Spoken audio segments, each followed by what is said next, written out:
금강경 23번째 시간입니다. 16장 능정업장분. 업장을 잘 소멸시킨다. 다시 수보리야, 이 경을 기억하고 소리내어 읽는 착한 남자, 착한 여인이 만약 사람들에게 천대를 받는다면 이 사람은 전생의 죄업으로 악도에 떨어져야 하지만 금생의 사람들에게 천대를 받는 까닭에 전생의 죄업이 소멸하고 앞으로 위없는 바르고 평등한 깨달음을 얻을 것이다. 여기까지만 보겠습니다. 능업 업장분이라, 업장을 잘 소멸시킨다. 업장, 우리 수도 없이 들었던 얘기죠. 업장. 불교 우리가 절에 가면은 스님들이 업장을 소멸시켜야 된다고 뭐 제도 선도제도 지내고 뭐 제사도 지내고 뭐 사경도 하고 그러잖아요. 그래서 이 업장이라는 게 저도 사실 있는 줄 알았어요. 근데 업장은 없습니다. 업장이 어떤 게 업장이야? 업장, 이게 업장이에요. 업장이라는 말에 끌려가지 않으면 업장, 이게 업장이라고. 그러면 업장은 즉시 어떻게? 사라지죠. 여기에서 업장이 사라지는 거라고. 업장이 붙을 곳이 없어.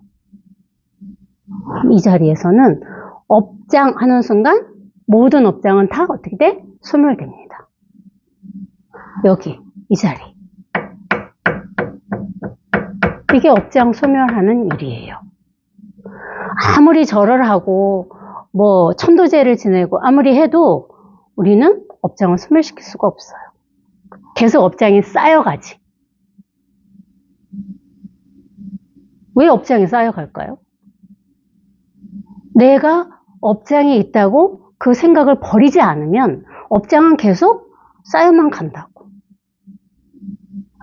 생각을 어떻게 버려야 되냐면 이렇게 버려야 된다고. 이렇게. 생각을, 업장을 내가 벗어나야지 하는 생각을 이렇게 벗어나야 돼. 생각으로 업장을 벗어나야지 해서는 업장을 벗어날 수가 없습니다. 이렇게 업장을 벗어나죠. 업장, 이뿐입니다. 이미 벗어났어요. 우리 도반님들은 이미 업장이 없습니다. 소멸시킬 업장이 없지요. 이렇게 업장을 벗어나야 돼요. 업장.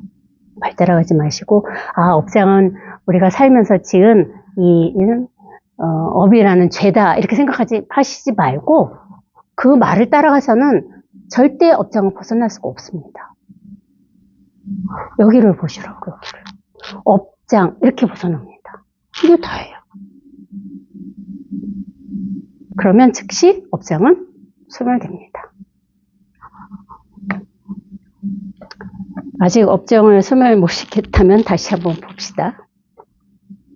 다시 수보리야, 이 경을 기억하고 소리내어 읽는 착한 남자, 착한 여인이 만약 사람들에게 천대를 받는다면 이 사람은 전생의 지업으로 악도에 떨어져야 하지만 그랬어요.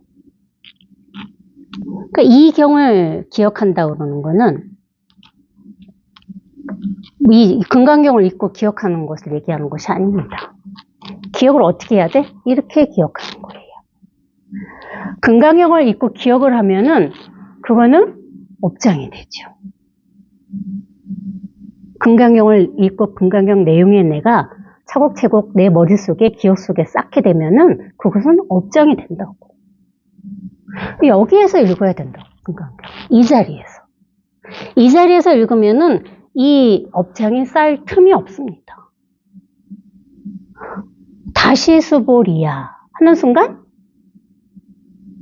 여기에서 다시 수보리야 이렇게 읽으면 이것은 업장이 되지 않아요. 근데 여기서 읽지 않고 말을 따라가면 다시 수보리야 이 경을 기억하고 이렇게 말을 따라가서 개념을 따라가면 그거는 내 생각 속에 쌓이게 되기 때문에 업장이 되죠. 이걸 경이라고 하는 거라고. 경. 이 자리에 이 경을 우리가 이 체득을 했다면 이 착한 남자, 착한 여인이 사람들에게 이거를 체득을 했는데 이 자리에 있는데 천대를 받는데 말을 따라가면은 아니 깨달았는데 이 자리를 내가 체험해가지고 내가 이 자리를 확인해서 깨달았는데 사람들에게 천대를 받는다. 이해가 안 가죠. 여기는 부처님 그래서 천대를 받는다면 이 사람 전생의 제업으로 악대에 떨어져야 한다 이랬어. 이 얘기는 천대를 받는다는 게 아니라 내가 이 자리를 체험했지만 여지까지 살아온 나의 과거의 습이 있잖아요. 그 습이 한 번에 딱 이렇게 떨어지지 않는다는 얘기라고. 그러면은 계속 우리는 이 자리를 내가 한번 한 소식이 와갖고 이 자리를 체험을 했어. 이 자리에 왔지만 이 체험을 했지만 이 여지까지 살아온 나의 습이 이거를 잃어버리고 우리는 계속 어떻게 생각을 끌려다닙니다. 그 얘기를 하는 거라고. 사람이 나를 천대한다는 얘기가 아니라 여기에 체험을 일별을 해서 이 경을 기억하고 소리내어 읽는 그 체험을 자기가 했어. 한 소식을 했는데도 불구하고 바로 우리는 그 한 소식 한 걸로 딱 끝나는 게 아니라고. 끊임없이 살아온 습관대로, 생각의 습관대로 끌려가서 우리는 자기 자신을 사실 어떻게 해요? 자기 자신을 억압하고 자기 자신을 천대하는 거라고. 그 얘기야. 남이 나를 천대하는 것이 아니라 내가 나를 천대하는 거라고. 이걸 잃어버리고. 그러니까 여기에 전생의 제업이라고 그랬는데 전생의 제업이 뭐 내가 이 생에 오기 전에 전생을 얘기하는 것이 아닙니다. 체험 전에. 이 자리에 일별하기 전에를 전생이라 할 수 있죠. 왜? 이 자리에 일별하는 순간 나는 사실 다시 태어난 거랑 마찬가지거든요. 새로 태어난 거지. 저는 새로 태어난 것 같았습니다. 이 자리를 첫 체험했을 때, 아니, 갑자기 죽어있던 사람이 살아난 것처럼 그렇게 생생했거든요.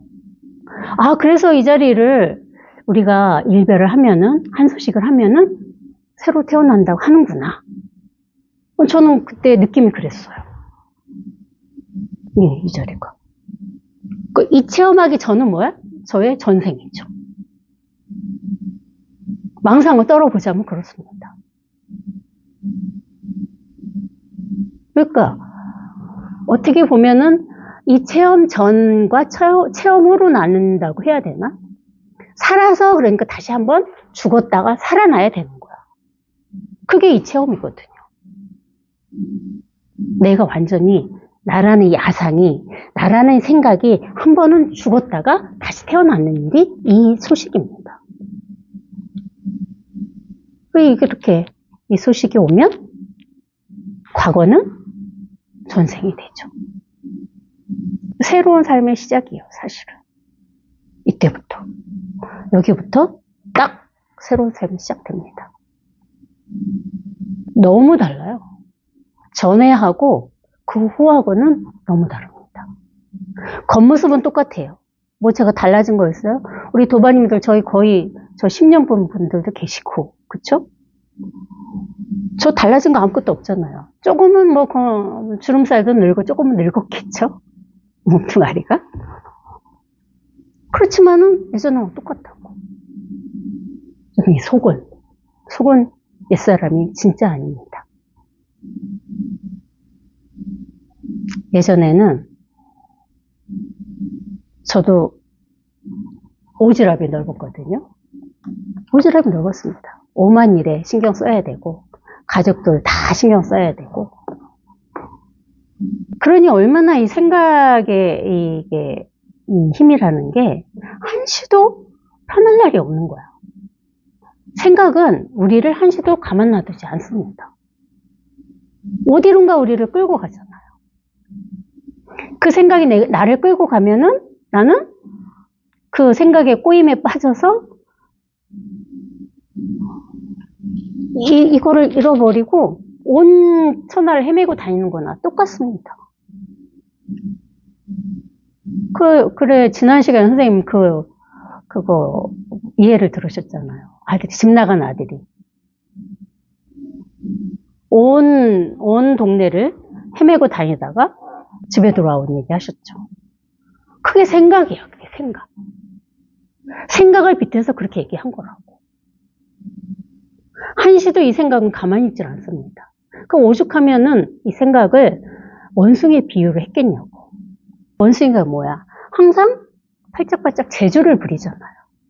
원숭이는. 생각이 사실 원숭이야. 온갖 재주를 부린다고. 한시도 여기에 있을 시간을 주지를 않아. 그래서 공부가 중요한 거예요. 법문이 그래서 중요한 거야. 여기에 있을 시간을 우리가 법문을 들으면서 여기에 있는 그 힘을 법문 속에서 우리가 받아가는 거예요. 자기 자신은 몰라. 내가 법문을 들어서 나 이렇게 힘이 생겼구나. 그거는 망상이고 자기가 어느 시기에 어떻게 이 힘이 생기는지는 아무도 모릅니다. 그걸 알면 그거는 법상이야. 자기도 모르게 이 힘이 조금씩 사실 생기기 시작하는 거예요. 법문 듣는 시간에. 그러면은 팔짝팔짝 뛰던 원숭이는 재주를 덜 부리게 되죠.